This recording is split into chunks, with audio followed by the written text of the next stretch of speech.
trying to bring me down. Enemies lurking, but I won't back away. Got a vision in my mind, I'm here to stay. Got my crew beside me, we rise like a tide. When the storm gets rough, we ain't gonna hide. Propaganda swirling, but it won't touch me. Only love around, that's how it's gonna be. We keep moving forward, never looking back. The truth's in the power, it's an unstoppable track. In the city lights where dreams collide, we hustle through the night, fire in our stride.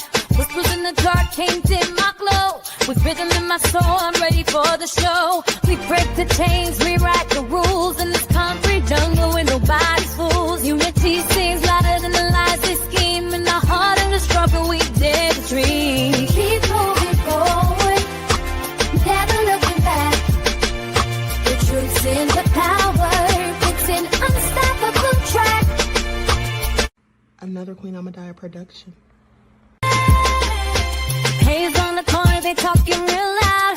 Spreading on light, trying to bring me down. Enemies lurking, but I won't back away. Got a vision in my mind, I'm here to stay. Got my crew beside me, we rise like a tide. When the storm gets rough, we ain't gonna hide. Propaganda swirling, but it won't touch me. Only love around, that's how it's gonna be. We keep moving forward, never looking back. The truth's in the power, it's an unstoppable track. In the city lights where dreams collide, we hustle through the night, fire in our stride. Whispers in the dark can't dim my glow. With rhythm in my soul, I'm ready for the show. We break the chains, rewrite the rules in this concrete jungle where nobody's fools. Unity sings louder than the lies they scheme. In our heart and the struggle, we dare to dream. We keep moving forward, never looking back. The truth's in the power, it's an unstoppable track. Haze on the corner, they talking real loud. Spreading on light, trying to bring me down. Enemies lurking, but I won't back away. Got a vision in my mind, I'm here to stay. Got my crew beside me, we rise like a tide. When the storm gets rough, we ain't gonna hide. Propaganda swirling, but it won't touch me. Only love around, that's how it's gonna be. We keep moving forward, never looking back. The truth's in the power, it's an unstoppable track. In the city lights where dreams collide, we hustle through the night, fire in our stride. Whispers in the dark can't dim my glow. With rhythm in my soul, I'm ready for the show. We break the chains, rewrite the rules in this concrete jungle where nobody's fools. Unity sings louder than the lies they scheme. In our heart and the struggle, we dare. All right. Hello, everyone. Thanks for tuning back in once again to the original Queen Ahmadiyyah Shakur show. I'm your host, Queen Ahmadiyyah Shakur, and this is your Sunday Vitamins. So as you're coming in, please feel free to go ahead and subscribe to the channel if you haven't done so already. Be sure to click that notification bell and click the word all so you're notified each time the Queen Goddess goes live. All right. So hello, Estelle, we the people, G from the land, Lillian X, Emperor Rex, Dangerous is here, Bookhorse DC. All right, let's get into it. Everybody hit that like button. I see Cassandra, Nessa G, Deronda, Cherokee Descendant Dale. All right, Soul Sister, Trisha.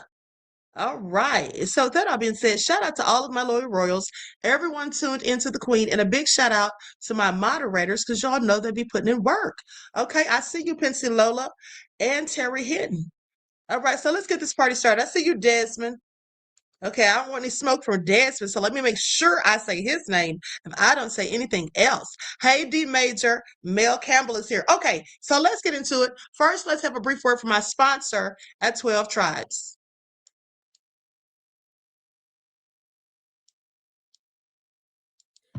Do not buy 12 Tribes on Earth hair growth oil and hair magic elixir unless you want super healthy, gorgeous hair that grows. They have a whole line of amazing hair growth products, including hair growth leave-in conditioner spray, hair growth shampoo, hair growth spray, and hair growth butter. I'm starting to sense a theme here. They include quality natural ingredients. They smell amazing, and you can see the results for yourself. So if you're looking for healthy hair growth for your natural or relaxed hair, try 12 Tribes on Earth today.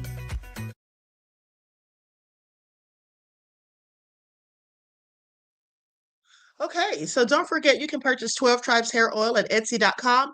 Just look for Lisa Crafts, and you can also find it at Walmart.com. And don't forget that she sells beard oil. All right, so let's get into it. Likes up, everyone, please like and share. Thank you in advance.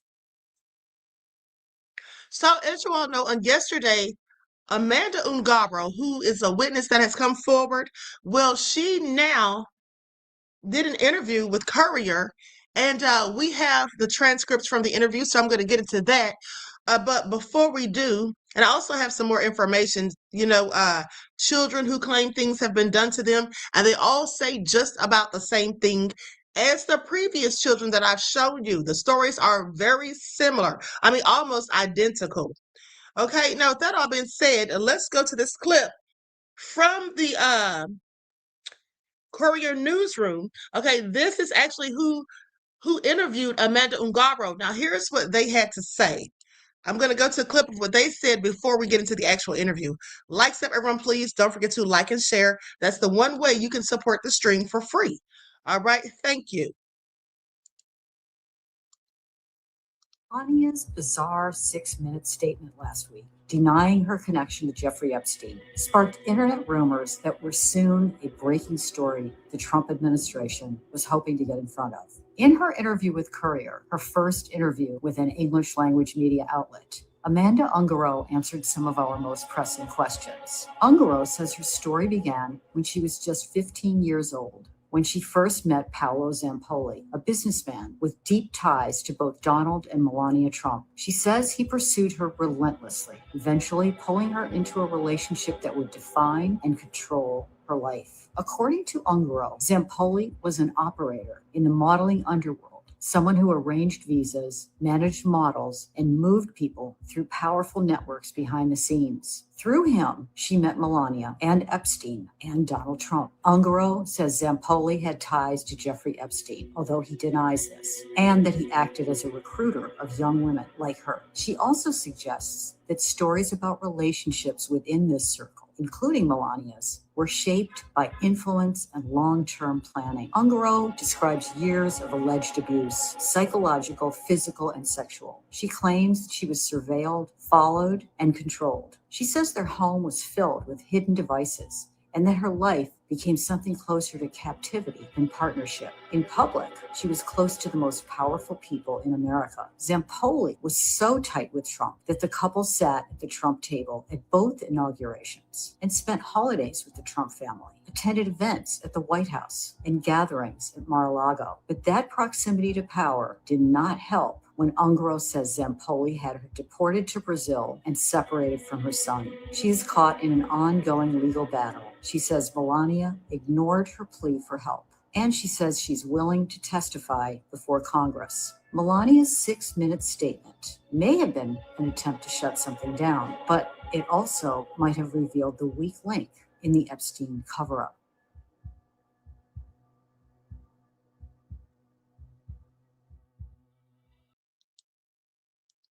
Okay, so she said that Amanda Ungaro was 15 years old when Paolo Zampoli was trying to court her. Now, mind you, that means that he was a 30-year-old adult man, okay? Because at this current stage, she's 41 and he's 56 because I looked up his age. So he's 15 years older. So that means he was 30 years old when he was doing this, okay? Clearly nefarious. Now, how did Melania find out that something was going to hit the fan, that something was about to come out and she might be exposed, for her to come forward and give that statement that she gave just the other week? Well, I'm so glad you asked, because here is how it all went down.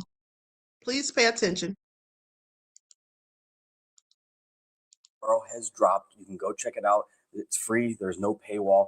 Everyone should read it. And I can say with certainty now that this is why Melania Trump gave her impromptu address. According to Amanda's confidant, Anthony Andrews, the writer here, reached out to Melania's team asking for comment in relation to this article. So that's how she was tipped off to this happening. And what's interesting is nothing about what Amanda said about Melania is in this article. All that has been omitted. Still, there is very serious stuff in this article that everyone should know about. And a lot of it is about Amanda's deportation. Amanda details her horrific deportation experience. Okay, so now we know that's how Melania knew something was coming out because the team reached out to see if she had any comments or if she had anything to say. And I'm sure she didn't. Okay, mum was the word. Now, if you're wondering why there's nothing about Melania specifically in this written interview that she did, well, that's likely because they don't want to give them the heads up. They don't want Melania and Trump to know exactly what she's going to say because she prefers to testify before Congress. But nonetheless, let's get into what she said. Okay, I'm going to share my screen.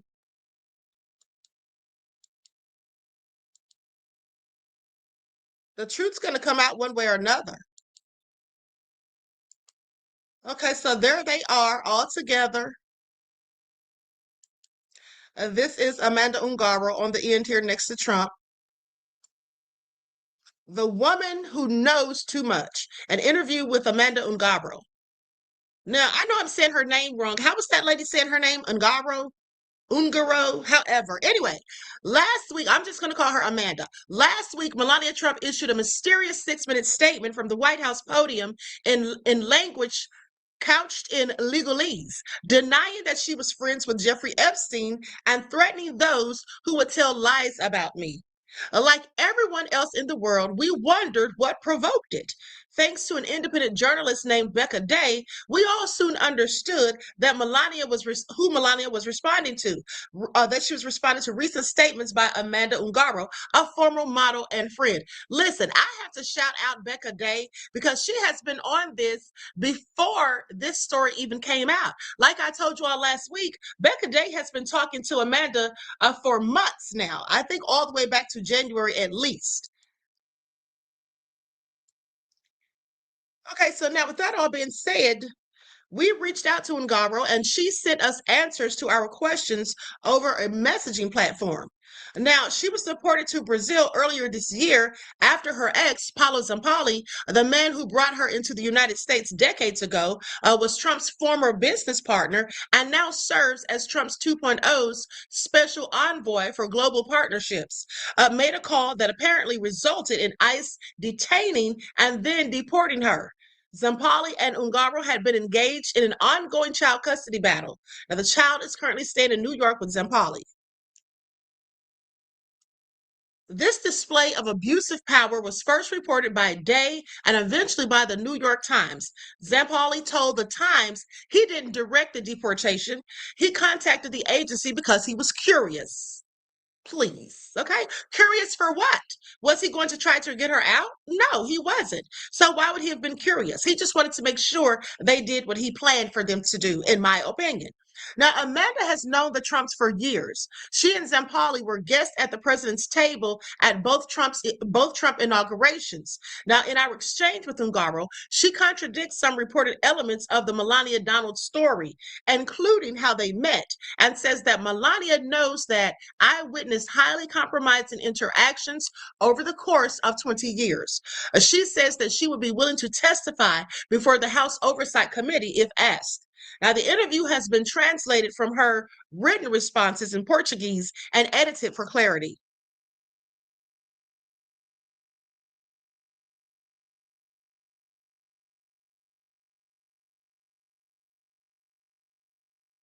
Okay, I'm sorry. I scrolled down too far. Now, the First Lady's office and Zampali, contacted separately, did not respond to requests for comment.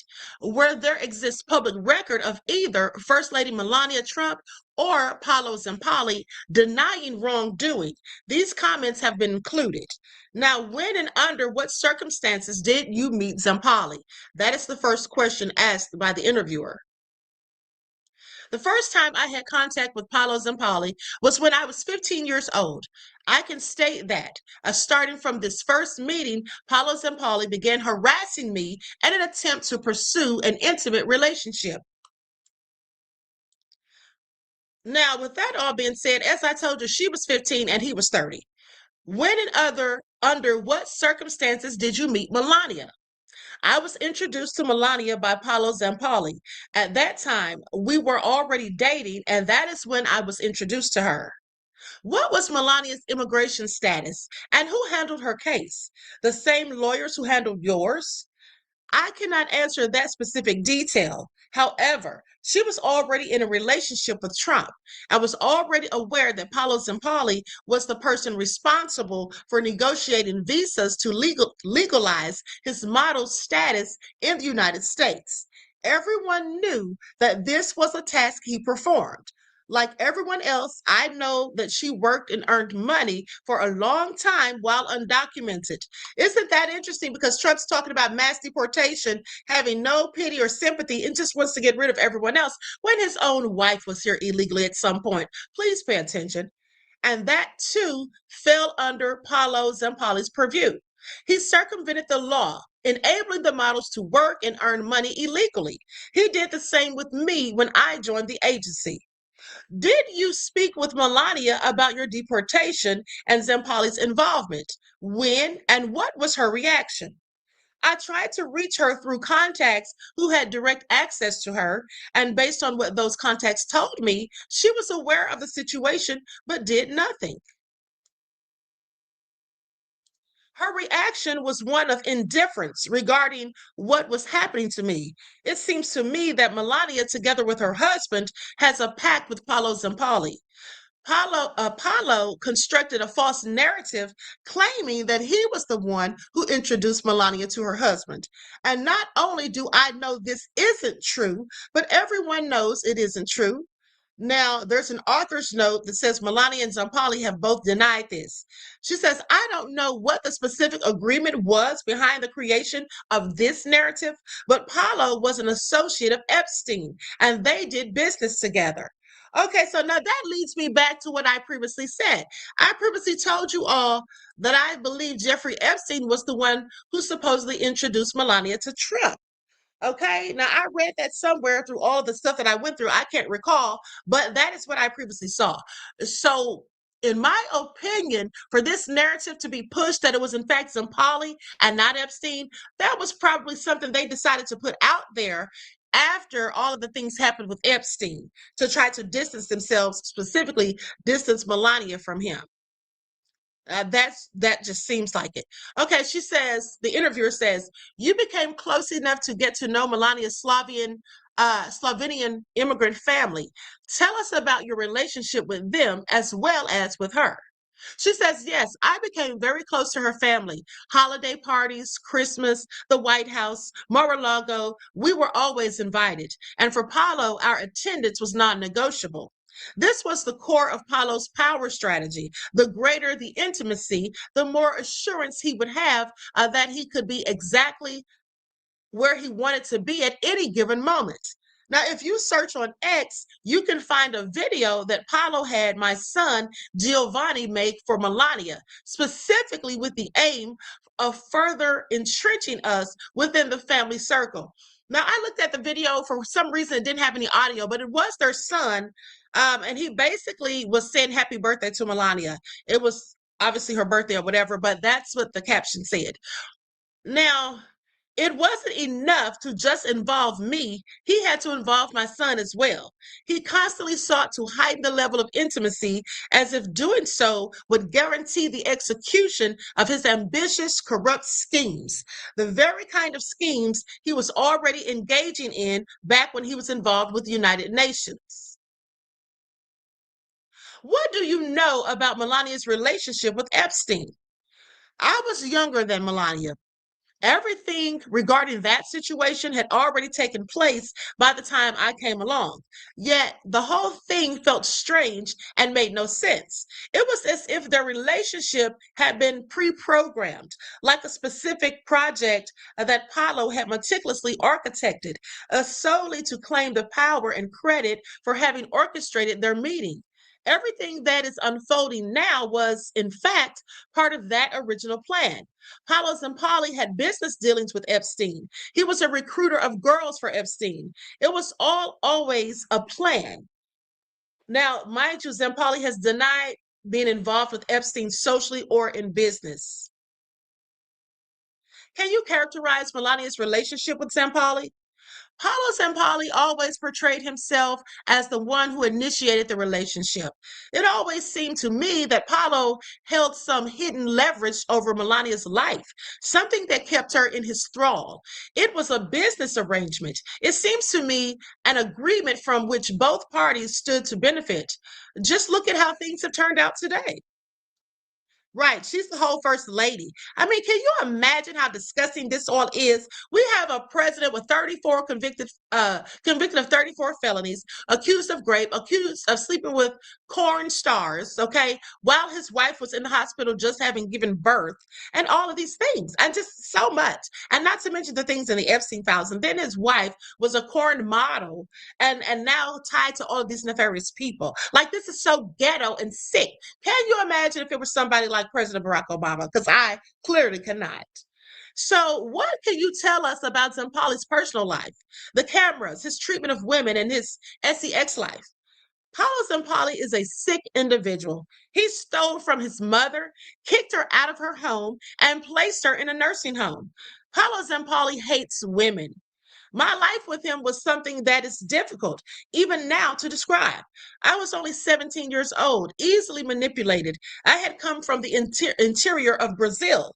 He seduced me in every conceivable way, given the absence of my family, and doing so was all too easy for him. I longed for a family life, the kind I had always known. And see, that's what a lot of these predators do when they find these young teenagers, specifically if they're runaways or they just are abandoned by their families or don't have love and, things like that. They're dealing with abandonment issues or whatever. It's very easy to manipulate them. You just give them gifts and talk nice to them and treat them so good and just groom them. And this is clearly what he did. Now, even before I turned 17, Paulo had already begun harassing me. He was aggressive, constantly sending gifts and flowers. No matter where I happened to be, those presents would always find their way to me. He was probably stalking her, having her surveilled, and all of that even before they got in a relationship. Now, Paulo persisted in his advances, and I eventually decided to give him a chance at a relationship, even though he was never the kind of man I had idealized. Now, at first, everything felt new and exciting, but as time went on, things took a turn for the worst. He was a man with absolutely no personal hygiene. He would rummage through trash cans to retrieve discarded plastic containers, and he was incapable of even washing his own drinking glass. These were the habits of someone who had always had everything handed to him on a silver platter. Sounds disgusting to me. Poor hygiene, rummaging through trash, won't even wash his own glass. Do you all hear this? During a trip to Italy, acquaintances of his told me that Paulo's youth was already marked by crimes committed against car insurance companies. Our family life was another disaster. Lacking any sense of family dynamics, we had no normal family routine. Our home was more like a club, a venue for meetings and business dealings. There was no time or no true family atmosphere, no dialogue between husband and wife. He was the sole conductor of everything, and this came at the cost of my modeling career. One night, just before an audition for a fashion show that Paulo didn't want me to do, I was punched in the face. The blow left me bruised and marked, making it impossible for me to attend. He definitely did that on purpose because he didn't want her in it. Isn't that low down? Just low down and dirty, honey. Please pay attention. Now, I endured every conceivable form of violence. I was treated like a disposable object, used and then cast aside. I was subjected to psychological abuse, sexual harassment, false imprisonment, domestic violence, and non-consensual sex. After Giovanni was born, things became even worse. People often ask me, why didn't you leave Paulo Zampali? Paulo confiscated our passports and became even more violent. When I finally ended our relationship in 2018, he wiretapped my phone. I was followed through the streets and had no peace. It was one abuse after another. Our home felt like a reality TV show. Everything was filmed and controlled by him. Hidden listening devices were planted throughout the house, and people would trail me whenever I went out. For 6 years, we didn't even sleep together anymore, as his lack of respect and his persistent habit of associating and having sexual relations with prostitutes had become chronic. Whenever we hosted a party at our home, I would retreat to my bedroom, meanwhile, showing a complete lack of respect for both me and my son. Paulo would use other rooms in the house to have sex with the people he had invited over. They were not my guests. Paulo's sexual partners were exclusively prostitutes. Sounds like he was having freak offs right there in their own house. In Washington, he would host parties attended by underage girls who were accompanied by older men. The interviewer asked, "Where is your son and what is the status of your efforts to reunite with him?" Giovanni was supposed to be here in Brazil per a judicial ruling, a court order. He did not come, but his father influenced and funded him to return to New York. I'm sorry, he did come, but his father influenced and funded him to return to New York as he wanted him to spend Christmas with Trump. Currently, there is a legal case pending with the Brazilian government regarding the abduction of a vulnerable person for Giovanni. As I have been deported, I am currently unable to see my son. Furthermore, prosecutor Stacey Cleveland with the Miami-Dade State Attorney's Office has designated me a fugitive, and there is an active arrest warrant against me issued by Florida authorities. She engaged in email correspondence with Paolo Zampali, and in my view, she is compromised by Paolo, the very man who attempted to have me serve a 6-year prison sentence in a Florida state prison without ever presenting a single piece of evidence against me.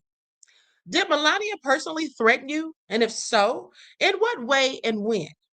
Melania felt threatened, and while she did not threaten me directly, she knows that I witnessed highly compromising interactions over the course of 20 years. She does not know the full extent of what I know, for I lived with Paulo for 20 years. What would you testify before the House Oversight Committee? Absolutely. Ooh, honey, this is all juicy. Okay, this is absolutely all juicy. And here's the thing. I think that it was smart of her not to include what she knows specifically about Melania and Trump in this interview, because that would just give them the heads up. In my opinion, the less they know, the better. Because in 20 years, she's absolutely right. Melania doesn't know what she all knows. Now, Melania may have some recollections of things that she remembers her seeing, her being present at certain events or whatever, but she doesn't know how much Zampali was pillow talking with her, how much she's seen around the house because they live together. Has she been on his computer? Has she ever gone through his phone? Has she found or seen any records, been in his briefcase? She just doesn't know. Melania and Trump, that is. And Zampali probably doesn't even know himself. Okay, he may have had cameras and all of that, but there are still ways for people to sneak around and find out certain things. So none of them really know to the extent of what this woman knows or exactly what all dirt she has on them, I'm sure. And I know that they're hating it right now. Okay, they should be very concerned. Okay, please pay attention. Now, with that all being said, let's continue. I could have sworn. Hold on, beloveds. Okay, here we go. Now let's get into it, because also someone spoke during an interview about Jean-Luc Brunell. Now, if you remember, Jean-Luc Brunell is the guy who turned up dead at a prison over in France, charged with the same thing as Epstein, and this was shortly after Epstein supposedly died, which we think that he just escaped, or was taken out of there. But nonetheless, this is what a woman had to say about him. I'm going to share my. This is from a 1988 documentary on the dangers of model and talent agencies. So I'm going to use an overlay.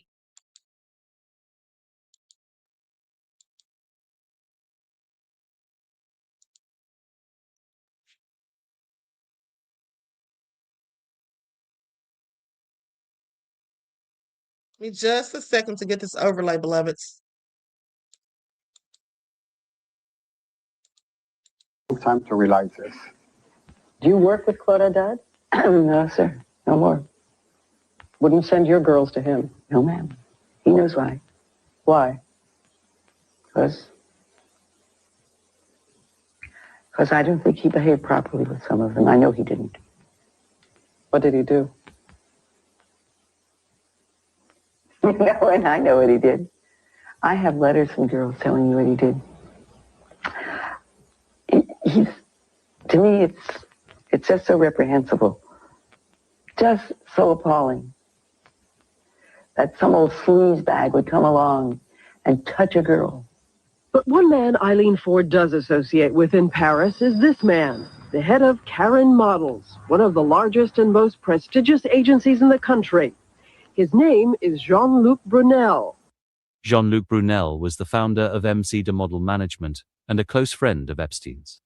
He met Ghislaine Maxwell in the 1980s, and she introduced him to Epstein. It's alleged Brunell began sending Epstein aspiring models, some as young as 12, to Epstein for sex, both with him and powerful men for blackmail purposes. According to Virginia Giuffre, Epstein also sent underage girls such as herself to Jean-Luc, Brunell, Prince Andrew, and many others.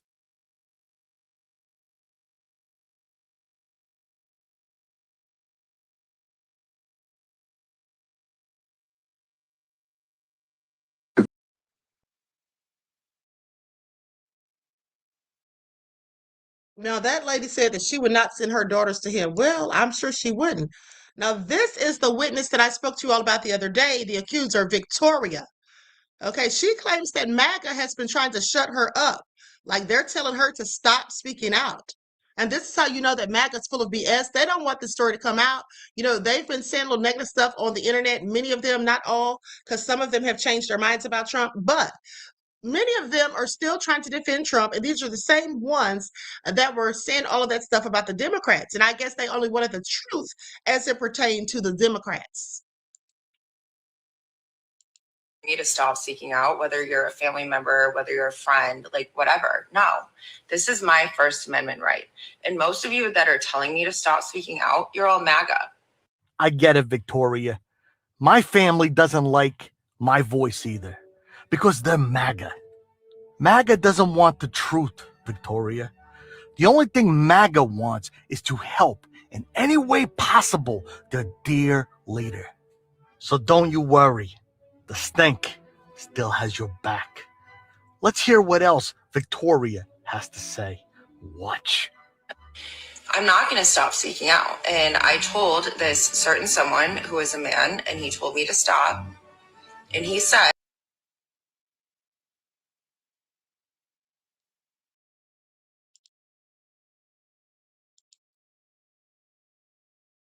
Hold on, beloveds.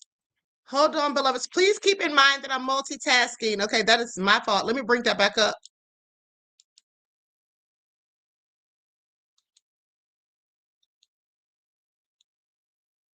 I'm clearly doing too much. Hold on. at a business conference, I'm not going to stop seeking out. And I told this certain someone who is a man, and he told me to stop. And he said, you need to stop doing this. And I said, if you are at a business conference in front of thousands and thousands of people, would you go up on behalf of a woman who is speaking out and advocating for women's rights? Would you go up there on stage in front of thousands and rip the microphone away from her? And he said, no. And I said, all right, then don't rip it away from me. We're here, Victoria, to give you the stage, to give you the bullhorn, Instinct Nation, on my platforms, to speak your truth. And there ain't no MAGA gonna tell the stink what to do. And there isn't gonna be a MAGA to tell Victoria or any other survivor what to do. Not on my platform. And it's not just Victoria's voice. I did some digging on Victoria's platform to try to find some more information. And I came across another survivor that's speaking to Victoria. Let me show you. So while I was on Victoria's page, I was going through some comments, and then I came across Betty Jo, who apparently is another survivor. I did an interview with Italian journalists about my modeling experience and what I know about Paolo Zampalli. Really weird how his name just keeps coming up, right? Real weird. It's coming out this weekend. Justice for Amanda Ungaro and Victoria. This is where it gets interesting. I am being shut down by TT. I can't really say what TT is, but we all know what TT is. For telling the truth about my own experiences. And then when so many people want to say, why haven't you spoken out before? I start screaming since the 80s, if only people listened. So apparently she's been saying this a long time. This is Betty Jo's modeling picture from the 80s and 90s. I went to her page. They've been screaming this into social media for a long time, but for some reason, their content isn't going anywhere. So the stink is going to help give it a little push. This statement was put out by Paolo Zampalli. Now remember, he's in the administration, so he made a notice to all media outlets. My son and I are victims of an extortion attempt by a John Doe family. Reported on April 6th to the FBI and Miami-Dade police. This matter is under active investigation. Any disinformation or defamatory statements made against us for financial or political gain will be pursued and addressed in the fullest extent of the law. Really, Paolo? Victoria responded, I didn't accept your dirty money under the table to stay silent because I abide by the law. You then released this on all your socials. I have no intention of political or financial gain. This is for justice. I don't want your dirty money. The way you said you would use federal money and pay me off and register it as fake Mar-a-Lago drone project, and the rest would come out of Geo's trust out of Panama and Cayman Islands. As your ex Amanda Ungaro has said, I will tear down the system. Now you officially have the two of us to deal with. I love it, ladies. So now we have Victoria, Amanda, and Betty Jo all coming out to tell their truths. And Stink Nation is here for it. Victoria also dropped this little breadcrumb on her page, picturing this guy. But it was the caption that drew my attention. Look, last post for the day, but while we're at it, wait until I tell you the truth about the situation after the current saga ends.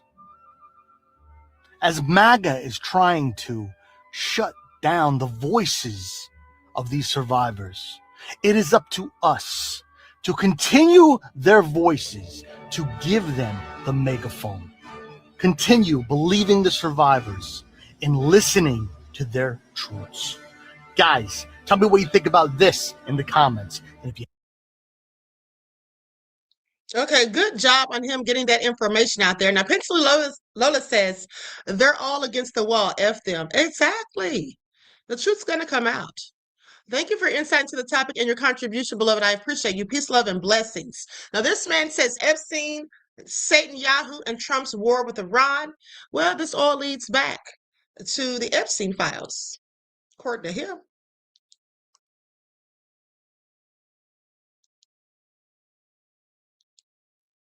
Epstein sold access to the bodies of little boys and little girls to politicians, to corporate leaders, and then he documented the acts that they committed so that foreign intelligence services could gain control over these politicians and corporate leaders in the U.S. And this is the world that the Israeli intelligence services fostered, contributed to, and took advantage of. Donald Trump's 10-year friendship with Epstein means that when Benjamin Netanyahu decided he wanted to attack Iran, Netanyahu didn't ask Donald Trump to join Israel's war against Iran. He ordered Donald Trump to join.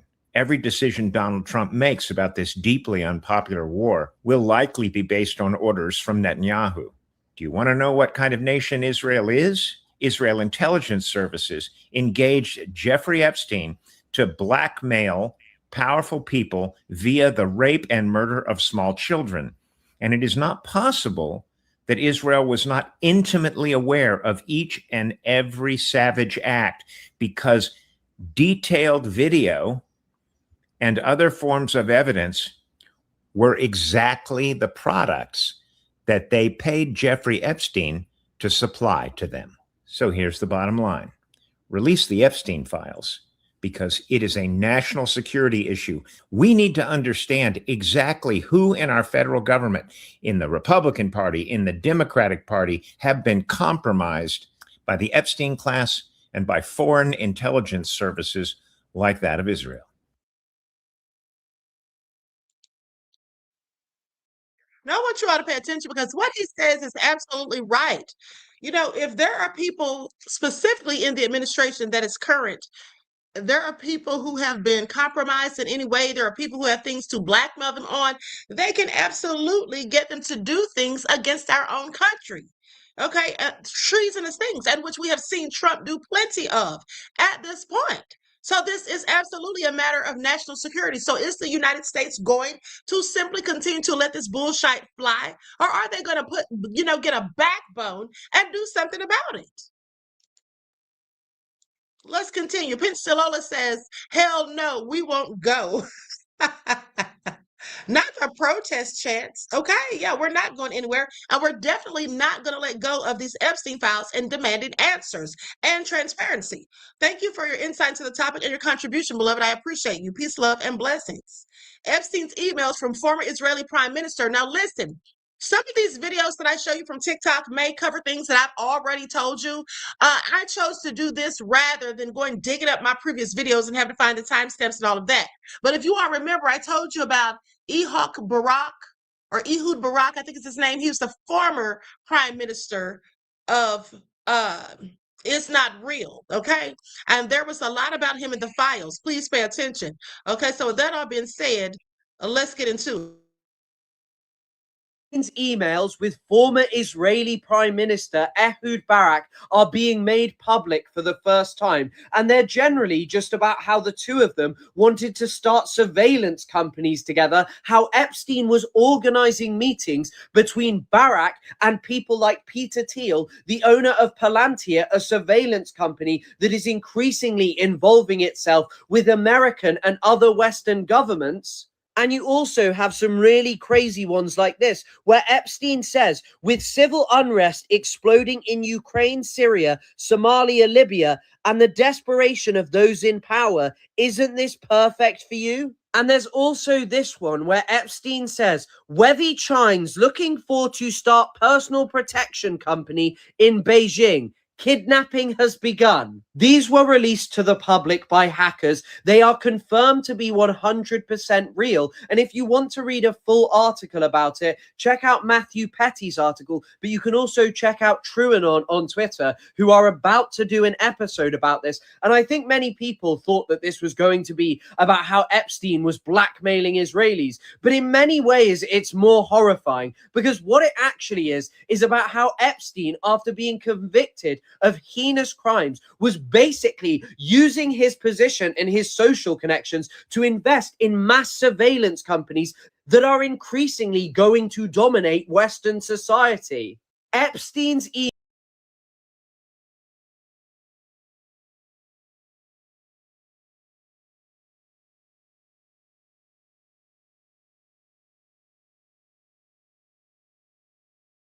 There are multiple witness statements and emails that show Epstein had underground tunnels on not just one of his residences, but possibly all of them.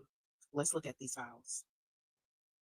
So this report is from July 8th of 2020, and this redacted person stated that in early 1982, Epstein and Maxwell were flying a jet out of Las Vegas, taking girls and going to New Mexico. She said it was a fuck fest on the plane and stated she had been at the airport waiting for the girls to go but Redacted never went on the plane because of her poor attitude, so possibly another person. Blank stated there was sex all the way down to New Mexico, and they were supposed to go to some island in New Mexico. The information received about this came from an unknown girl, which went to New Mexico a couple times in 1982, stated there was a blue and white building. A child's body was buried under the building, and it's a mausoleum or a small building in New Mexico. The unknown girl was terrified to report this to police and does not have her name. The person that introduced Blank to Epstein and Maxwell was Redacted. His fake name is also Redacted, and Redacted stated Blank was a former DEA agent. Blank stated that he would do things to Redacted and make her submissive to him. She stated that he showed her a tunnel and it was really big and it's in the Washita Mountains in Arkansas. The entrance to the tunnel runs about 1,000 feet wide. You can drive right up to it. It's like a parking garage, but it's underground. Pillars are wider than a normal parking garage. Redacted drove about 50 feet in and took a picture of the tunnel. The tunnel was all cement and did not reflect any light. The tunnel would get darker the further you go in. Now, I'm actually glad I found her video because I do not recall reading this email. I didn't find this one about the tunnels. I think I may have found one that said something about tunnels, but I definitely didn't find one as detailed as this one. Let's continue. Stated she was with Redacted for 2 years from February 1981 to October 1982. The address where Redacted and Redacted lived at was, they also redacted that. And she stated she was 21 years old during this time and stated she has a picture of her and Blank from when he had beaten her up. And stated, she said they were looking for ghosts and no one can find him. Now, this page is an FBI interview of a redacted person who states that her and her family uncovered what Maxwell and Epstein were doing and how they worked and how they moved money, and basically said that Epstein was running a Ponzi scheme back in the 80s. Someone by the name of Forbes had $200 million, and they put Forbes in jail when he uncovered this. He exposed a pyramid scheme that Maxwell and Epstein had, and they had a money laundering scheme. Now, they also bring up Leon Black and Andrew Farkas in this as well. Now, in 2007, Forbes was put in jail, was in Palm Beach, Florida. She was redacted and states she got that famous call from Maxwell. She called and asked. Let me just pause right there for a second because she says in that email, it states that Forbes is the person who found out about their little scheme with the Ponzi scheme or whatever and the money laundering, and then they had him put in jail. Now, I want you all to pay attention to that for two reasons. Because in previous stories that I've told you all about where people have made the same accusations, nothing to do with the Epstein files, but ones that happened before Epstein, such as the McMartin preschool debacle. Now, some of those people said that they went to prison. They were the people, one of them was the victim, another was a guy who was the witness. And they both went to prison for 4 years, but the perpetrators, the accused, the ones they accused, didn't go to prison at all. They got off scot-free. So I find that very interesting that they brag about having this man put in prison after he found out the illegal things they were doing. See, this just shows you the level of power and corruption and the connections that these wicked, low-down, dirty devils have. It is so infuriating. This is why they never get any culpability because, oh, somebody finds out what you did and now you can just go get them locked up. But it also brings up another point. Remember how Trump came out and he was talking about he went and told on Epstein or whatever, or basically he let them know what Epstein was up to, said it was a cesspool and all of this. And the prosecutor said that Trump cooperated with him. Let's not forget how Midas Touch, Ben Masalis, said that that was all over a real estate dispute when they fell out and that Trump decided to go and snitch on Epstein because Trump was afraid Epstein was going to try to sue him or get him put in jail. He specifically said that Trump didn't want to get sued. That's what it was. He didn't say put in jail, but he definitely said that Trump was concerned that Epstein was going to sue him because he heard rumors that Epstein was going to sue him. You know how greedy Trump is. He doesn't want to spare a dime. So that's like I told you all then. That is absolutely, I believe, I think that Ben Masalis was absolutely right. That is the reason that Trump said anything about what Epstein was doing. And also, so he could try to, remove himself. You be the first one to talk and then nobody's looking at you. And if somebody does mention you after the fact, well, it simply seems like they're just retaliating or they're just trying to bring you down with them.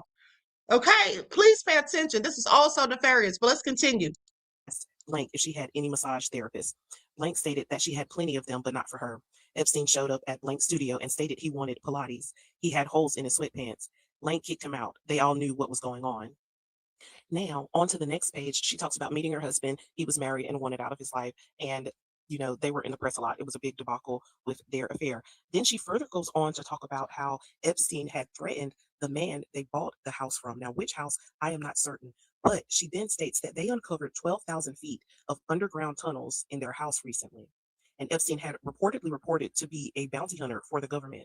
Epstein went to EDC for the British Virgin Islands. Southern Trust was the algorithm that he pitched. He generated $200 million in 5 years. He can advise you on how to use the algorithm. It was used against Redacted. Epstein controlled the Bahamian and the United States government. In 2014, Redacted flew down there. Epstein and Farkas owned a house. They moved arms. They commingled arms with construction items. Leon Black moves him into his office, his home office. Redacted's husband has known Black forever. So this person is saying that not only did they have underground tunnels, but they were moving arms. They were arms dealers on top of human dealers. It's a lot. Now, keep in mind when she's talking about Black, she's talking about Leon Black, and Leon Black is the guy who owned Life Touch, the people that were doing the videos or are taking the pictures for the schools. Now, Akal says these people don't even trust each other. Well, of course not. There's no honor amongst thieves, and they all were crooked and criminals. Who's going to trust them? They don't even trust themselves, let alone anyone else. There may be some things that they would think they wouldn't do, but offered enough money or the right circumstances, they'd find themselves doing something maybe they never thought they would do. And that's likely how some of them even got involved in this BS with the Epstein files.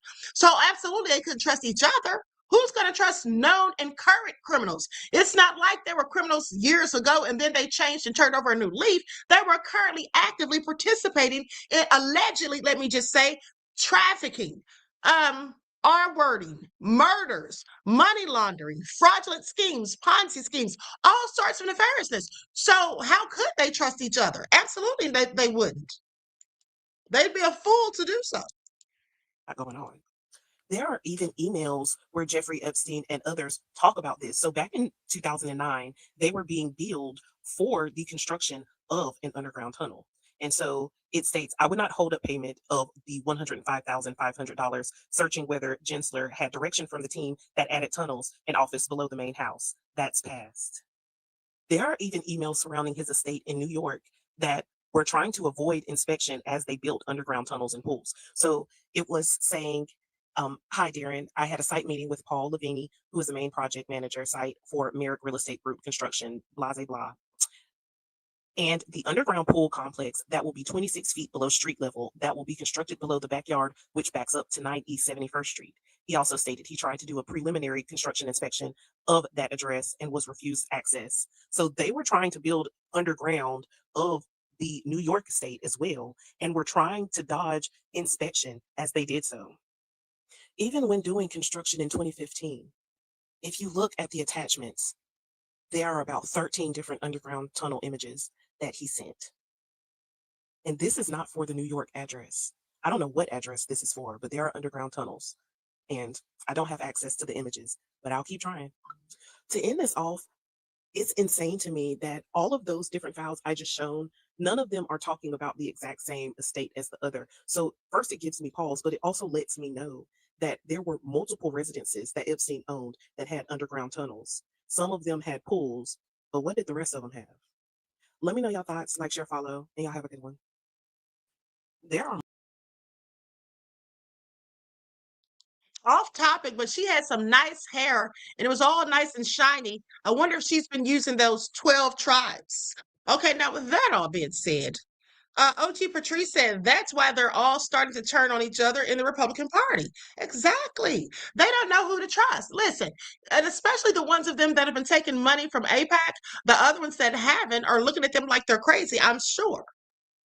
Okay, honey, there is no honor amongst thieves. And where you're in a den of snakes, how do you know which one is going to bite next? You don't. So proceed with caution.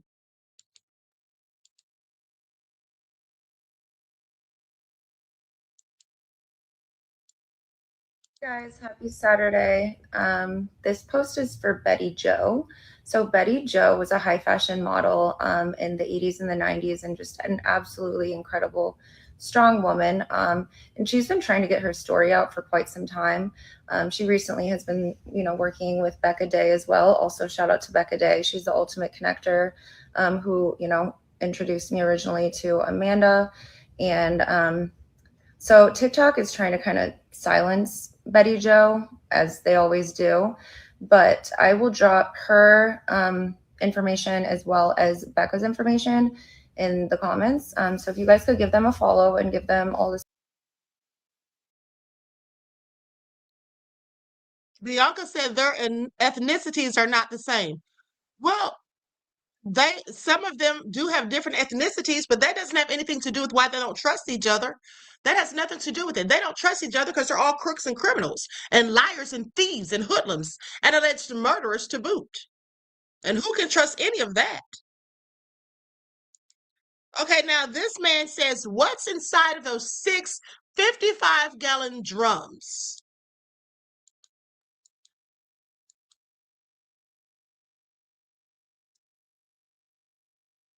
Day the FBI opened its investigation, he bought 6 55-gallon drums of sulfuric acid.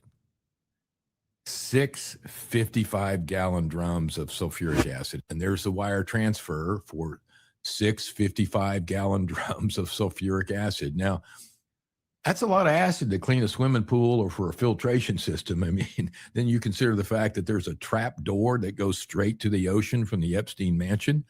Then you consider that by their own acknowledgement, Epstein trafficked 250 women.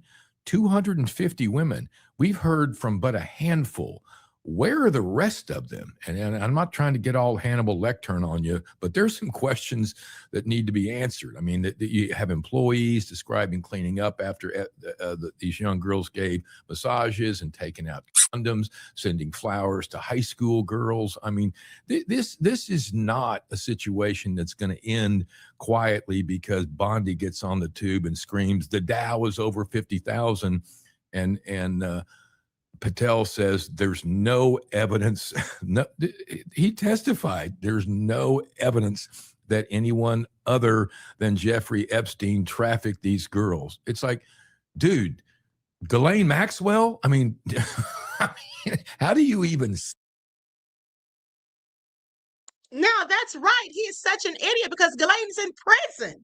So how does that even make a bit of sense? But also, I specifically remember, I'm going to see if I can find the receipt, but I specifically remember back in 2020 when I was reporting on this, that there was a list of 100 names that Epstein supposedly gave to the judge. And they said that it was sealed once he died and that they wouldn't unseal it. Now, maybe that was all BS now that we know Jeffrey Epstein's probably not even dead. I don't know, but I definitely remember seeing a report about that. And he's absolutely right. What the hell's in those drums? Okay, somebody's bodies were probably put in there and disposed of. And also, I want you all to think about something. Now, we know that they were doing these things to Black children and Black women as well, because it's all in the Epstein files. So you should be asking yourselves, why have none of the Black women come forward? Well, because like I told you, those were the ones predominantly, in my opinion, used in the snuff films. Okay, as well as all of them being killed in one fashion or another. I think they were absolutely all killed. Let's not forget with Sasha Riley, who's not even in the Epstein files, but says that he also was trafficked to Trump, allegedly. But he says that he witnessed them kill a girl that was Black who was about the age of 12 to 13.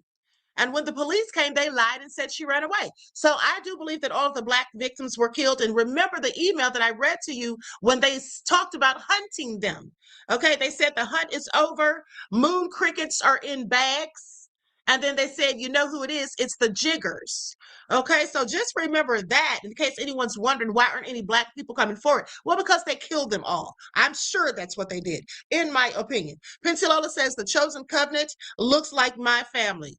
Okay, thank you for your insight into the topic, beloved, and your contribution to the channel. Peace, love, and blessings. Say that.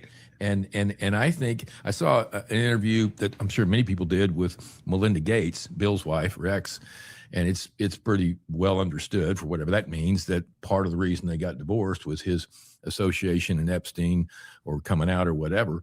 And she was, the reporter asked Miss Gates, let's talk about the elephant in the room. Your husband being in the Epstein files and his association. She said something to the effect of, look, that's not my problem. That's my ex-husband's problem. But the only thing I can tell you is there's going to be a reckoning in this country like we've never seen. And when I heard Melinda Gates say that, I just kind of grabbed my cup of coffee and went, damn. I mean, I don't know what's coming, but I don't think we've seen 1/100th of what's in there. And if Bill Clinton trafficked those girls, he should go to hell in a handbasket. If Trump, if whomever, Wexley, whomever, if they defiled these young women, and this is coming from a career defense lawyer, they need to pay every possible price for it. On the same day the FBI opened it. Well, I absolutely agree. And let me just say this, speaking of Bill Clinton. So, it has come to my attention that Bill Clinton, you all remember the Monica Lewinsky debacle? I want you all to think about something. Think about Monica Lewinsky and Bill Clinton. Think about the fact that Jeffrey Epstein had in his residence, in one of his residences, that picture of Bill Clinton painted in the blue dress with the red heels. Now, we all know that Monica Lewinsky supposedly had that blue dress that she had Bill Clinton's DNA on, and she kept that. So I want you all to think about this because it came to my attention that Bill Clinton, they tried that someone, I'm not going to say who, but I believe it was Satan Yahoo, tried to blackmail Bill Clinton. That's why that story about Lewinsky came out. Do you all hear this? That the story about Monica Lewinsky came out, that Monica Lewinsky was in fact a honeypot for Bill Clinton. Now, even if Bill Clinton was doing things with the Epstein files or whatnot, they likely didn't want to bring that up because how many other people were also involved in that? So let's just get an isolated incident and put him in that. So I heard that Monica Lewinsky was a honeypot and that Bill Clinton was set up basically and that he was being blackmailed. But clearly it didn't work because he didn't do what he was asked to do. Okay, I just want you all to think about that. Now, I can't verify that, but it all makes sense. Now, C-Stan wants to know, what are snuff films, Queen? Well, I'm so glad you asked, beloved, and thank you for your contribution to the channel. I appreciate you. So a snuff film is when a person is literally murdered live on film. Everything is set up like they're just recording a movie or a video, and there may even be like a little script or just a little bit of dialogue, not really a script, but they may have told the person who's going to be the killer in all of this, what to do, how to carry out the killing, what to do to the victim. And then this poor helpless person, they are killed. And sometimes these people are actually tricked into doing these things, not knowing that they're really going to die. They can say, oh, I'll give you such and such amount of dollars if you act in this movie with me. It's just a little short film or whatever. And then the person gets in there thinking it's just a scene that's been acted out, only to actually lose their lives. And if you really want to know more about this, you can look at watch that movie from the early 90s, I think. It was with Nicolas Cage. It's called 8mm. That was my first time hearing about snuff films. And even then, I didn't know it was a real thing. Okay, until years later when I started doing research on stuff like this, specifically when Hillary's emails came out in 2016. So that's what it is, beloved.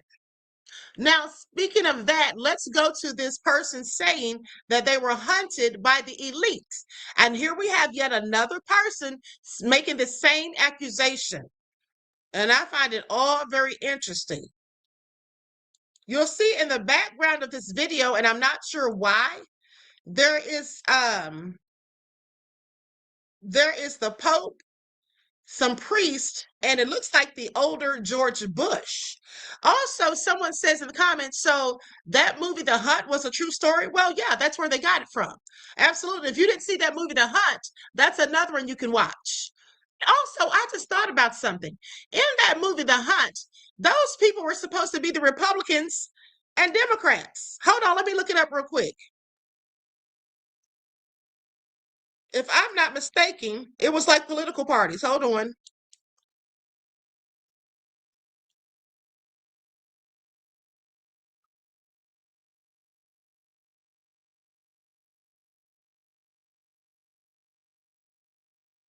Okay, so The Hunt came out in 2020, and they say it's a satirical action thriller where 12 strangers wake up in a forest discovering that they're being hunted by wealthy liberal elites. Now, I want you to pay attention how they specifically said wealthy liberal elites. Why did it have to be the Democrats? Okay, wealthy liberal elites are for sport and a Manorgate conspiracy. The plot follows Crystal Betty Gilpin, a targeted woman who turns the tables on her pursuers fighting back to confront the mastermind behind the game. Now, hold on here. Let me just ask one more question.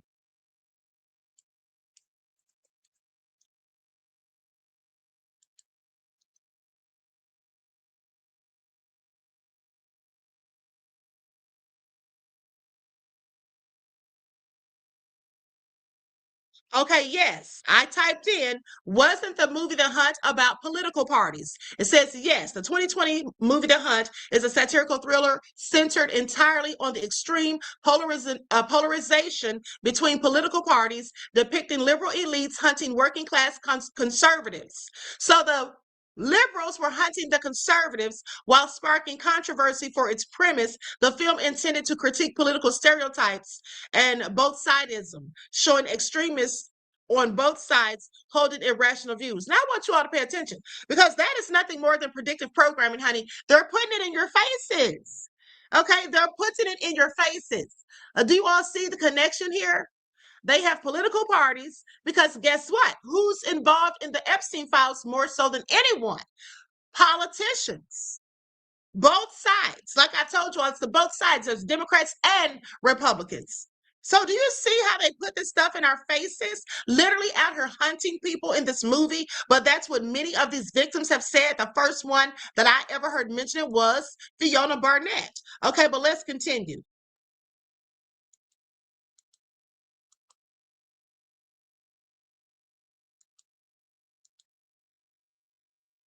Woman says rich people hunted her like she was an animal, but she escaped. This most dangerous game, as they referred to it, was a matter of human hunting. And when a mind control slave such as myself was stripped of clothes and turned loose in the woods, I was then hunted by George Bush, Dick Cheney, and Bill Clinton, among others. But they were the main ones. I do not believe that it was necessary for them to have subjected me to this form of trauma. There were so many other traumas going on at the time. My mind was already prime conditioned for mind control program. So I really don't understand it, except for the fact that they found great pleasure in this form of human hunting. This woman says rich people hunted her like she was an animal.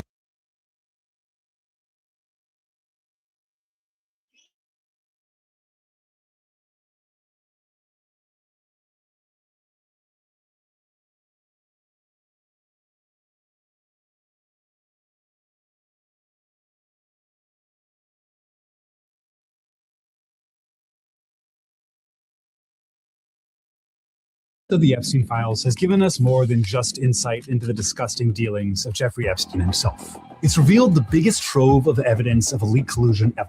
Like seeing bugs writhing under a rock after the rock got moved because it's a pedophile or something. It looks like Epstein was deeply embedded in every major institution in our country. In tech, in finance, in charity, and even in politics and intelligence. And more importantly, he knew how to connect people between those fields. So despite people knowing full well about his hobbies, many people continued to work with him. I'm going to answer a few questions you've probably been wondering. What did Epstein offer that was so appealing that people were willing to risk the ethical and PR nightmare to work with him? And how did the Epstein network, in secret, shape the world we live in today? It's a story of the ultra-wealthy elites demanding and protecting their own freedom, their own wealth, and their own privacy while infringing on everyone else's. It's a power structure that explains many other things that will be familiar to everybody watching. We're going to literally shine a light on 5 of the people in the Epstein network and examine not only how they built our world, but the parallel worlds they lived in that you don't have access to. We'll start by just introducing some characters, and then tell you what it all means. Let's start out simple, with one of the names most associated with Epstein's crimes, Leon Black. Epstein's primary legitimate business was financial management. Rich people would give Epstein their money to invest, he'd advise them on how to protect their wealth from taxation and public scrutiny, and he'd take a little cut. One of Epstein's most prolific clients was Leon Black, the leader of Apollo Global Management, a major investment firm itself. Epstein was managing money for a money manager, like a barber's barber. But there are a lot of financial advisors and investors out there, and at least a few of them aren't registered sex offenders. So why Epstein? Was he particularly good at it? Well, he helped Black avoid over $1 billion in taxes. And in turn, Black paid Epstein massive fees. Some of the ways Epstein handled Black's money show his aptitude with hiding wealth and avoiding taxes. Epstein managed Black's charitable foundation, which was really a method of hiding Black's wealth from taxation. Epstein was paid in a similarly opaque way. Black transferred money to Epstein's foundation through the LLC Black had entirely for holding the ownership of his car collection. Jeffrey also managed Black's art collection, nearly $2.7 billion worth of valuable pieces, and heralded the strategy of storing cash wealth in art. Many of Black's owned artworks were kept in storage. No one got to even look at or enjoy them, not even Black. And they were used purely as financial instruments for bogus tax-deductible donations and as collateral for big cash loans. I spoke with Anand Giridharadas, who writes about the Epstein class for his outlet, The Ink. He explained why this is so frustrating, even if you aren't a big art fan. There's a kind of fantasy in America that we can't tax billionaires because it'll deprive all of us of ideas that are useful. Well, the emails provide a glimpse of what a lot of them are really thinking about, which is how to set up LLCs for the purchase of their paintings to avoid taxes, and how to pass on money to their kids so their kids become oligarchs too. These loans are a big part of the extravagant lifestyle these people live. Loans you have no access to because you don't own a Picasso or whatever. The parallel world of the wealthy. But this is pretty standard rich people stuff. So again, why Epstein? Let's keep looking. There's even women in Epstein's orbit, like Kathy Rumler. Rumler is a high-powered lawyer who frequently communicated with Epstein and called him Uncle Jeffrey. She was a lead lawyer for Goldman Sachs and worked in the Obama administration. Epstein was there for her when Rumler interviewed for a job at Facebook, and Epstein bought her lavish gifts. And she also just really isn't a great person. She's describing driving from DC to New York, and she says something to the effect of, invariably I'll stop at a rest stop along the way, I'll get out, I'll see a bunch of people over 100 pounds overweight, and then it'll inspire me to never eat another bite of food in my life out of the fear of ever becoming like one of them. This is the attitude that a lot of people in this network have to you watching this at home, whether or not you realize it. It's people like this who are making decisions about what kind of policies we have in government, about the ways in which the banking sector interacts with the mortgage markets. It was just such a powerful distillation of the contempt that so many people in that super elite feel for the average person. But again, Rumler was already powerful when she met Epstein. What are any of these people really gaining from it? Let's look at another, Boris Nikolic. Nikolic was Epstein's in to the Gates Foundation. He served as Bill Gates' science and technology advisor and had frequent business and social contacts with Epstein. Yes, there are island visits and emails about girls, but there were also emails about using the Gates Foundation to hide money and direct untraceable donations. But Epstein was most obsessed with one form of charitable giving, the donor-advised fund. He chases creating a DAF over half a decade, like Howard Ratner chasing down that opal. Holy shit. Constantly bringing it up in every context. Donor-advised funds are basically bank accounts that people can put money in and write off as a charitable tax donation. The fund is then supposed to donate that money to nonprofits, but technically never has to. The donations they do make are attributed to the fund itself, making the original donor completely anonymous. And years after Epstein was registered as a sex offender, many people were interested in creating a DAF with him. Boris Nikolic worked on pulling Gates into it, and bankers at JP Morgan helped him put together a pitch. And Epstein's emails are important here because they prove what we all assume. The point was never altruism. The point was tax avoidance and anonymity in donations. Epstein used his own charitable giving to fund out there science and to launder his image. His publicist put out numerous press releases referring to him as an education philanthropist and heralded him for bringing artificial intelligence to Ethiopia, which other emails confirm was a ploy to fix Epstein's Google search results, which were less than favorable. To dig in further, let's look at two more names that I'll pair together here. Tech billionaires from the PayPal mafia, who both went on to become major political donors, ostensibly on opposite sides. Reid Hoffman and Peter Thiel. This guy is in there too, but it really seems like he just wanted to go to the parties. Thiel and Epstein exchanged a number of emails and seemed to be close both personally and professionally. From investment advice, Thiel told Epstein not to invest in Spotify and only gave him a maybe to investing in Thiel's own company, Palantir. Eventually, Epstein invested millions in Thiel's venture capital fund, Valar Ventures, which means that Epstein had holdings in Stash Financial, Anduril, the autonomous killing machine company, something called Rat Inc., and other big tech companies. But Thiel's venture funds don't have a problem getting investors. So we still need to figure out what Epstein truly offered, and we'll get to that. Reid Hoffman also frequently communicated with Epstein. Again, both about money and just chillin'. Epstein advised Hoffman on large luxury purchases, tried to wrangle him into the DAF scheme, and Hoffman was generally one of Epstein's ins to Silicon Valley. In 2015, Hoffman invited Epstein to an intimate dinner with himself, Musk, Thiel, Mark Zuckerberg, some neuroscientists, and a few others. Just months before over half that table would go on to found OpenAI, and AI was an interest of Epstein's. But this dinner epitomizes an important point here: the network. After PayPal, Hoffman created LinkedIn. Reid Hoffman, an Epstein associate and founder of LinkedIn, has talked about in the future your career will be the network, not a job hierarchy. And he, like Epstein, embodied the network.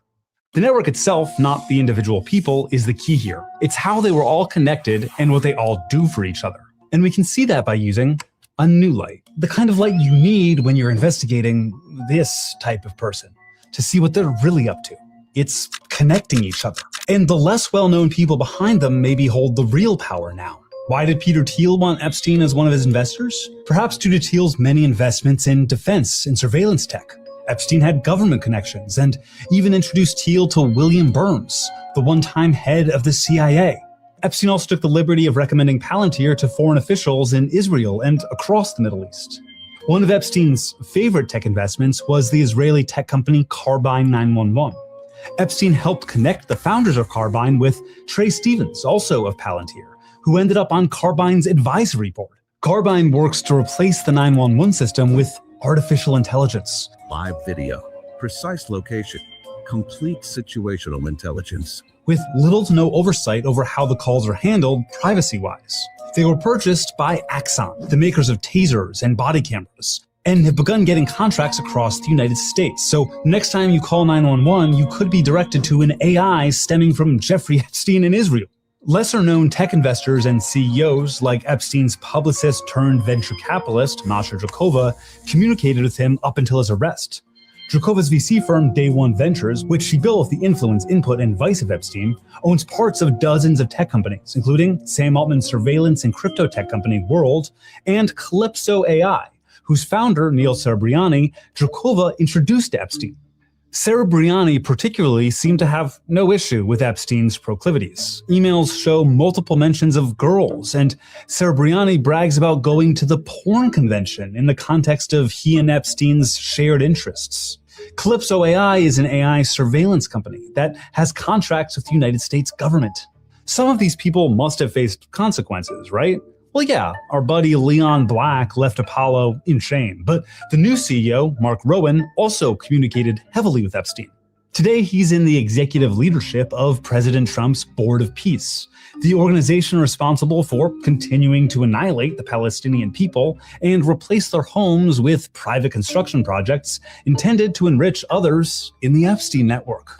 The power of this network, what Epstein and the rest of them could do for the people in the network, is why you rarely see anyone emailing him like, hey man, you shouldn't be doing all this stuff. In our networked age, there is a sense that if you can get yourself to the heart of a network like this, the world is your oyster. And at the same time, if you fall out of the network, it is a kind of death. We, the regular people, obviously shouldn't be emulating everything we see in these emails. But if we want to defeat this elite network, there's one thing we do need to do. When you actually see the way they're functioning in this network, they're all on the same team. There's this very powerful network of people who lobby and buy power and buy access and rig the world against regular people. And we're down here thinking that the guy 2 doors down from us is the biggest obstacle to our progress. And in fact, the guy 2 doors down from you is often just another of their victims. The Epstein network has billions of dollars, power, connections, planes, art, homes. But the most important thing they have is, and I'm sorry if this sounds corny, but it's class solidarity. And the story of this network doesn't end with Epstein's death. The Epstein class is still entrenching themselves into all aspects of our lives, taking us to a pointless war and trying to shape the elections that will determine America's future. We're still living in the Epstein network's world today.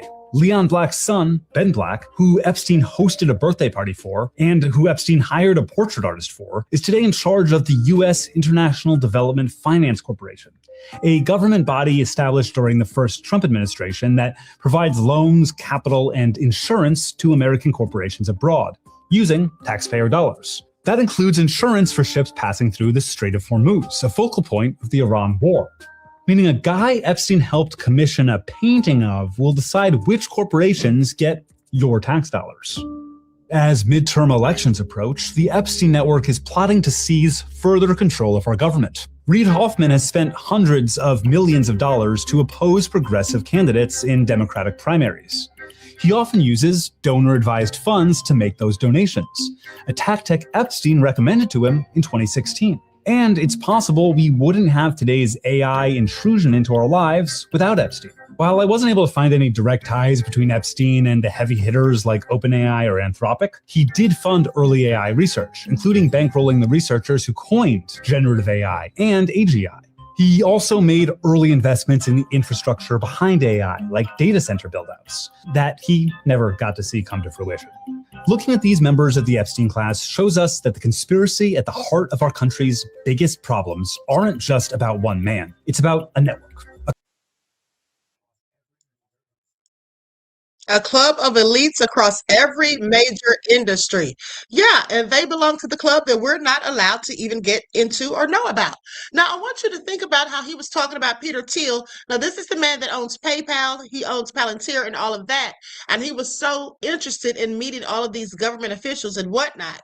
But some of you may remember back in 2020, I did a story about Peter Thiel where he wanted to be able to purchase the blood of young people. Now, some of you may remember that, but in case you don't, let's go back to that report really quick. And then we're going to be out of here after this next video that I show. So this was in 2016. Peter Thiel is very, very interested in young people's blood. Now think about all of these children and witnesses and even adults who were victimized as children talking about having to drink blood. Okay, now the contrarian venture capitalist believes transfusions may hold the key to his dream of living forever. And isn't that what they say about the word that starts with an A and ends with crow? Isn't that say why they wanted to live forever, to preserve their youth? More than anything, Peter Thiel, the billionaire technology investor and Donald Trump supporter, wants to find a way to escape death. He's channeled millions of dollars into startups working on anti-aging medicine, spends considerable time and money researching therapies for his personal youth, and believes society ought to open its mind to life extension methods that sound weird or unsavory. Speaking of weird and unsavory, if there's one thing that really excites Thiel, it's the prospect of having younger people's blood transfused into his own veins. That practice is known as parabiosis, and according to Thiel, it's a potential biological fountain of youth, the closest thing science has ever or has discovered to an anti-aging panacea. I don't know how I'm pronouncing that word. I'll have to look that up in a second. But mind you, research into parabiosis began in the 1950s. This is how long they've been trying to come up with this stuff. Now, I find this also interesting. Okay, I find this also interesting. And I told you all back then that this sounds like The things that we saw in Hillary's emails were absolutely true. Okay? Absolutely true. Hold on for just a second.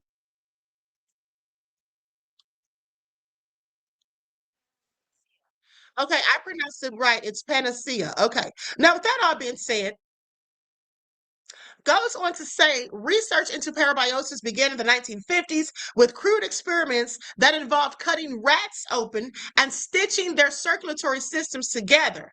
After decades languishing on the fringes, it's recently started getting attention from mainstream researchers with multiple clinical trials underway in humans in the US and even more advanced studies in China and Korea. This all sounds so nefarious. Now, mind you, this is in 2016. This was literally 10 years ago. There's no telling what kind of nefariousness they're up to now. Considering the science fiction promise of parabiosis, the studies have received notably little fanfare, but Teal has been watching closely. Okay, please pay attention. Now, in Monterey, California, about 120 miles from San Francisco, a company called Ambrosia recently commenced one of the trials, titled Young Donor Plasma Transfusion and Age-Related Biomarkers. It has a simple protocol. Healthy participants aged 35 and older get a transfusion of blood plasma from donors under 25, and researchers monitor their blood over the next 2 years for molecular indicators of health and aging.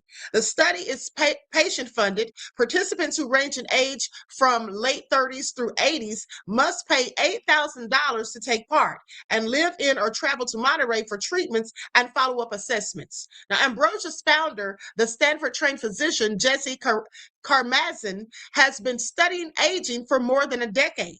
He became interested in launching a company around parabiosis after seeing impressive data from animals and studies conducted abroad in humans. And one trial after another, subjects experienced a reversal of aging symptoms across every major organ system.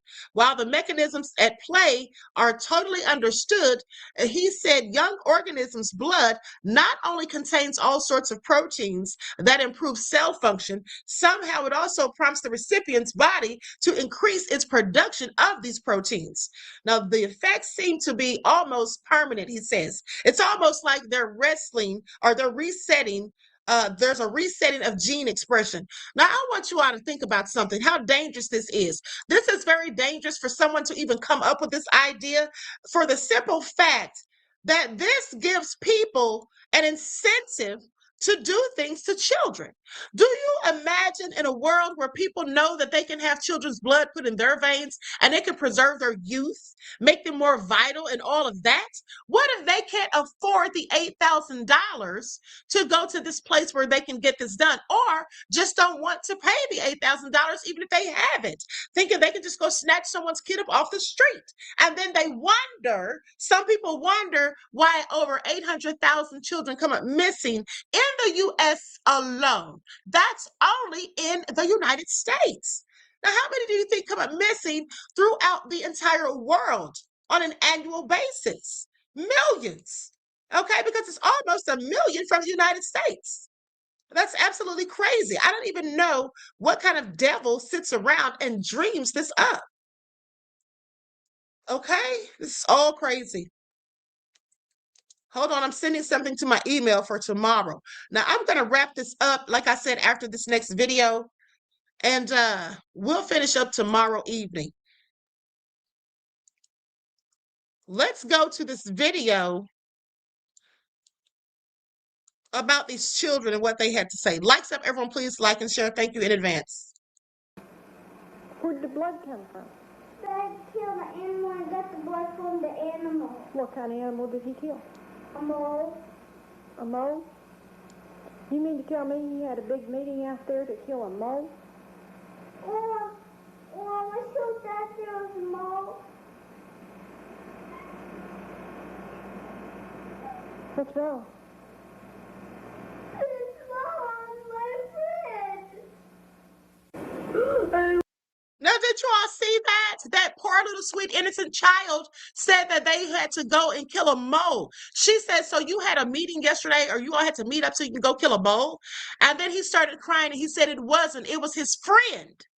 Okay, I want you all to pay attention. It's absolutely deplorable. I don't want to do it anymore.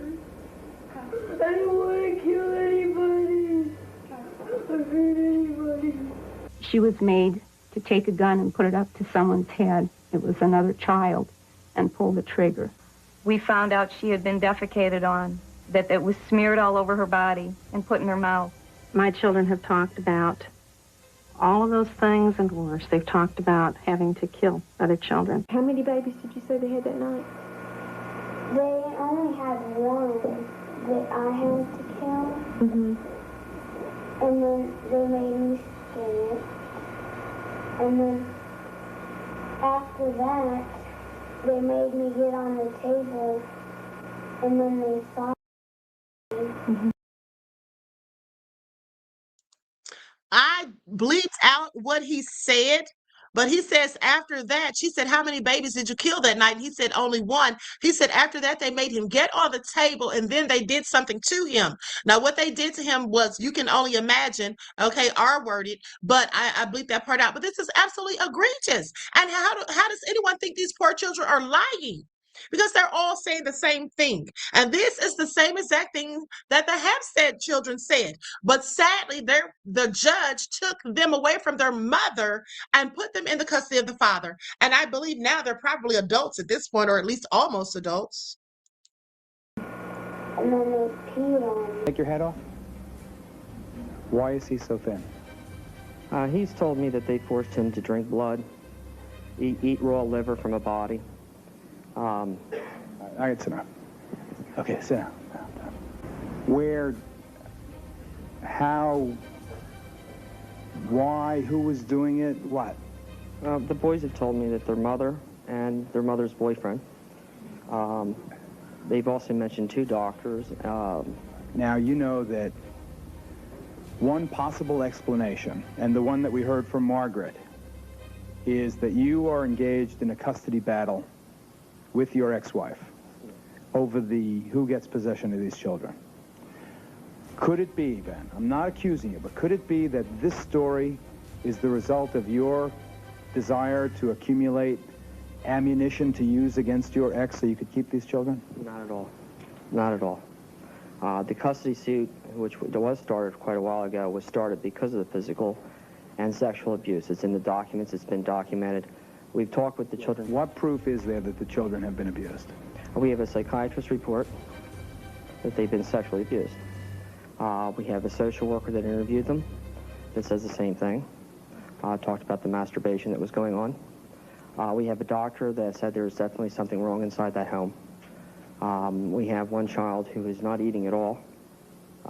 He's 7 years old.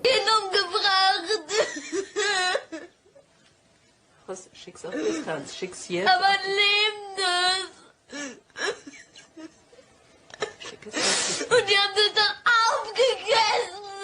Und es waren dann nur noch Haare und alle anderen Knochenteile übrig. Und Augen auch und Zähne. Schick das jetzt auf Distanz, jetzt. Stopp. Ja. Ein kleines Mädchen berichtet detailliert über Mord und Kannibalismus. Diese Taten liegen gerade ein Jahr zurück. Ihre Eltern haben der Aufnahme zugestimmt. Täter und Tatorte sind der Polizei bekannt. Einzelheiten sollen nicht veröffentlicht werden. Es ist nichts anderes als das, was man als Snuff-Video bezeichnet. Ein Snuff-Video ist ein Film, in dem ein Kind umgebracht wird, nachdem es gefoltert oder sexuell missbraucht wurde, bis es schließlich stirbt. Das ist ein Snuff-Video. Ça, c'est un snuff vidéo. À qui est-il destiné? Je ne sais pas. Für wen es bestimmt ist? Ich weiß es nicht. Ich meine, ich habe noch nie eines besessen und das ist um Gottes Willen auch nicht mein Wunsch. Aber was man wissen muss und was sehr wichtig ist, diese Filme sind der Antrieb eines parallel existierenden Marktes, der offensichtlich dank eines reichen Publikums funktioniert. Die Menschen, die sich in Anführungsstrichen so ein Programm kaufen können, sind sehr reiche Leute. Es bleibt uns nur noch übrig, sie zu identifizieren. Il reste à les identifier.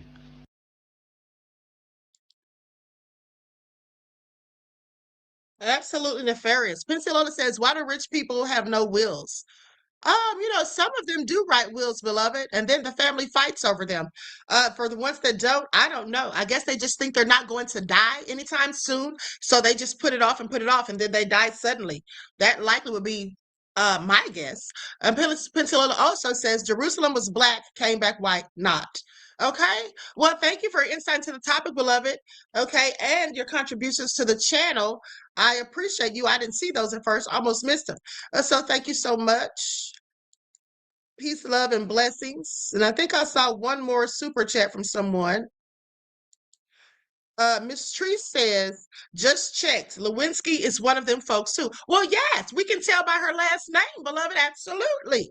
Absolutely. Okay. And thank you for that tidbit of information and your contribution to the channel. I appreciate you. Peace, love, and blessings. So, I absolutely believe that she was a honeypot. What do they call it? A honey trap? I keep saying honey pot, but I can't remember if it's honey pot or honey trap. But y'all know what I'm talking about. When they use a woman to entrap a man to get him to do something nefarious or engage in some sort of intimate activities with the woman so that it can be used against him later. Okay. Or so the woman can find out dirt on him because maybe he'll pillow talk with her. So I absolutely believe that is the case because it all makes sense to me. Okay, it all makes sense to me. So with that all being said, listen, I love you all to life. I hope y'all enjoyed the broadcast. I will see you all tomorrow. Okay, hold on just a second. Oh, I forgot to show you all this. Hold on, beloveds. I knew it was something I was forgetting.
Okay, but Melania said she doesn't know Jeffrey Epstein.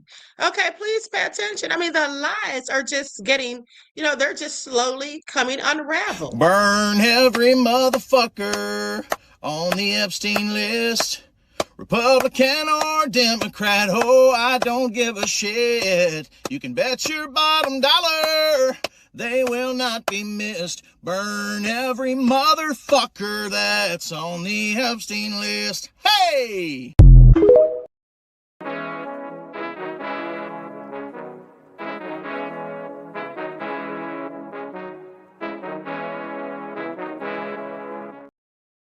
Listen, beloveds, I almost forgot. Listen, I love you all to life. I'll see you in the morning with your morning wake-up call, the latest updates on the war. We're going to finish this Epstein stuff, and I have some more interesting receipts for you all tomorrow evening. So please be sure to stay tuned. Like the video before you leave.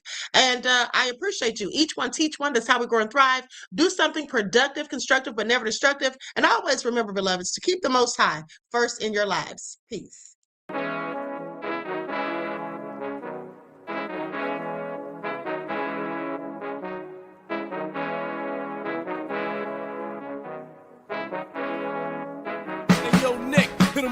Gold all in my skin, God all in my blood, kings all in my circle. You touch one of mine and you're done. They show no love for the queen.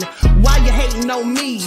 Is it cause I'm free and I got Malcolm X in my jeans? I got dreams like King Luther, shed blood like Kunsa. You ain't helping my people, I ain't got nothing to say to ya. I want all the smoke like hookah. Talking reparations, America won't be great until they give us compensation. I'm like, I'm the hottest right now. See a bunch of lames out here trying to jock on my style. They be doing too much. I'm the queen, it's too easy. It's like they all at Popeyes, how they be talking so greasy. I just sit back and laugh while these haters get madder. So nefarious how they don't want my pockets with chatter. I tell them they can do better.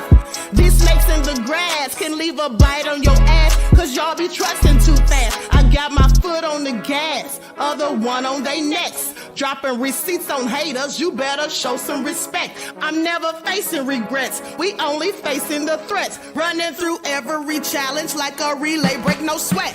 It's a cold game, so I got that blanket with me.